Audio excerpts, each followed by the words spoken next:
आज अपन पढ़ेंगे electromagnetic waves chapter. सबसे पहले डिस्प्लेसमेंट करंट एक ऐसा करंट होता है जो प्रोड्यूस होता है in the region which electric field and hence electric flux change होता है विथ टाइम। तो जो डिस्प्लेसमेंट करंट होता है उसका फॉर्मूला होता है epsilon naught D phi E by D T. तो जो डिस्प्लेसमेंट करंट होता है उसका फॉर्मूला होता है epsilon naught D del phi E by D T. और जो फ्लक्स होता है दैट इज़ इलेक्ट्रिक फ्लक्स, जहाँ पे फाई की वैल्यू होती है इलेक्ट्रिक फ्लक्स। मैक्सवेल की इक्वेशन अगर हम देखें तो ई डॉट डी एस कितना होता है Q E dot D S, यानी electric field into D S is equals to Q upon epsilon naught. जहाँ पे ये जो इक्वेशन है इसको अपन कहते हैं Gauss law in electrostatic. E dot D S is equals to Q upon epsilon naught. Second, अगर बी डॉट डी एस है तो वो है ज़ीरो के इक्वल, तो ये गॉस लॉ ऑफ मैग्नेटिज्म हो गया। तो अगर आप देखो एक कॉमन चीज़ है जो कि है डी एस की, अगर यहाँ डी एस है, अगर ये देखो यहाँ जो डी एस है इज इक्वल्स टू ये भी गॉस लॉ का, और यहाँ पे भी डी एस है और ये भी गॉस लॉ है, पर यहाँ पे क्यू है यानी कि इलेक्ट्रोस्टैटिक्स का, लेकिन यहाँ बी है इसका मतलब ये मैग्नेटिक का पार्ट है। अब Faraday laws E dot D L is equals to minus D del phi B upon del T. अब यहाँ पे बी आया हुआ है ना, इसका मतलब याद रखना कि ऑब्वियसली इलेक्ट्रोमैग्नेटिक इंडक्शन से रिलेटेड है, क्योंकि यहाँ पे ये भी है, ये जो कि इलेक्ट्रिक फील्ड है, और is equals to del phi B यानी कि मैग्नेटिक फील्ड। तो ये क्या होगा, फैराडे लॉ ऑफ इलेक्ट्रोमैग्नेटिक होगा।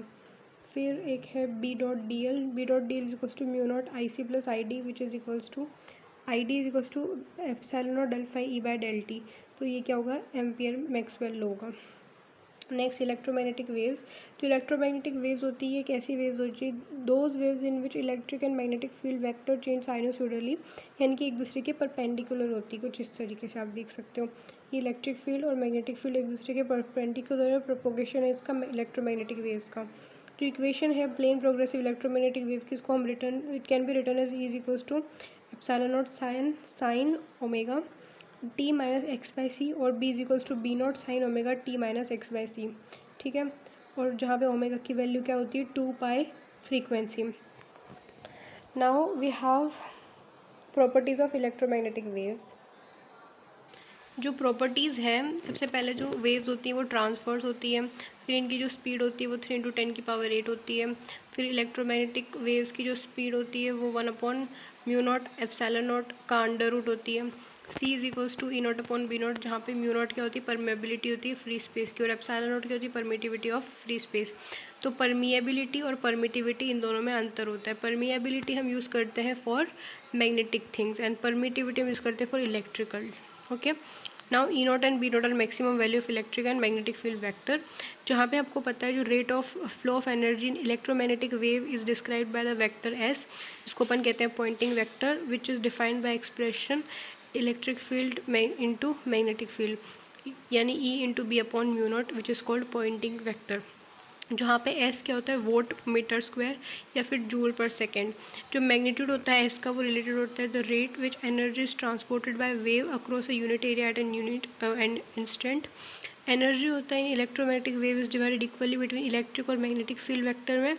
एवरेज इलेक्ट्रिकल एनर्जी डेंसिटी होती है वो half epsilon naught E square होती है, और half epsilon naught E square को अगर हम क्या कर दें, चेंज करना चाहें, तो यहाँ पे electric energy in case of magnetic energy density में निकाले तो हमारे पास 1/4 बी नॉट का स्क्वायर अपॉन म्यू नॉट आ जाएगा। ओके, तो यहाँ पे ये इलेक्ट्रिकल एनर्जी डेंसिटी है वो half epsilon naught E square is equals to 1/4 epsilon naught E naught का स्क्वायर। और मैग्नेटिक एनर्जी के भी केस में हम ऐसा ही करेंगे, यानी कि U B is equals to U E. जो एवरेज मैग्नेटिक एनर्जी डेंसिटी वो एवरेज इलेक्ट्रिकल एनर्जी डेंसिटी के इक्वल हो जाएगी। इलेक्ट्रिक वेक्टर रिस्पॉन्सिबल है for optical effect of an electromagnetic wave, और जो इंटेंसिटी होती है इलेक्ट्रोमैग्नेटिक वेव की उसको डिफाइन करते हैं as an energy crossing per unit area per unit of perpendicular direction of propagation of electromagnetic waves. Intensity होती है वो होती है half epsilon naught E naught का स्क्वायर इंटू सी, यानी कि intensity is what, average energy density multiply by speed of light. तो intensity कुछ नहीं होती, एवरेज एनर्जी डेंसिटी को स्पीड ऑफ लाइट से मल्टीप्लाई कर दो। लीनियर मोमेंटम अगर हम इलेक्ट्रोमैग्नेटिक वेव की बात करें तो वो हो जाएगा u बाई सी। अगर वो पूरा एब्जॉर्ब कर लेगा तो u बाई सी, थोड़ा अगर उसने रिफ्लेक्ट किया वेव को तो 2u by C.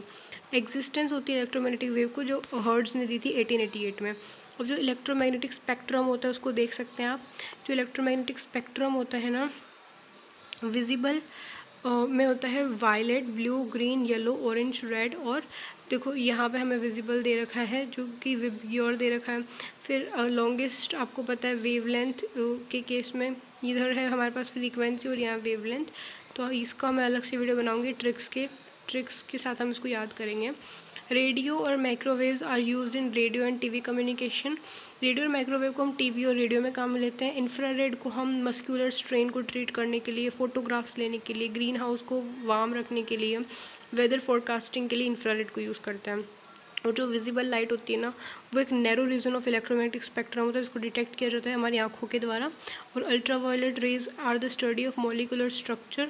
Ultraviolet rays से हम मॉलिकुलर स्ट्रक्चर की स्टडी करते हैं। और अल्ट्रावायलेट रेज को सर्जिकल इंस्ट्रूमेंट को स्टरलाइज करने के लिए यूज़ किया जाता है। In the detection of force document और फिंगरप्रिंट्स के लिए भी हम यूवी रेज को यूज़ करते हैं। एक्सरेज को तो आपको पता ही, जैसे कि हमें हॉस्पिटल्स में यूज़ करते हैं। और folds, cracks, holes metal product में, स्टडी ऑफ क्रिस्टल स्ट्रक्चर के लिए, पोल्स, ऑयस्टर के लिए एक्सरे को यूज़ करते हैं। और gamma rays are use for study of nuclear structure. तो ये हमने इलेक्ट्रोमैग्नेटिक वेव का ओवरव्यू देख लिया।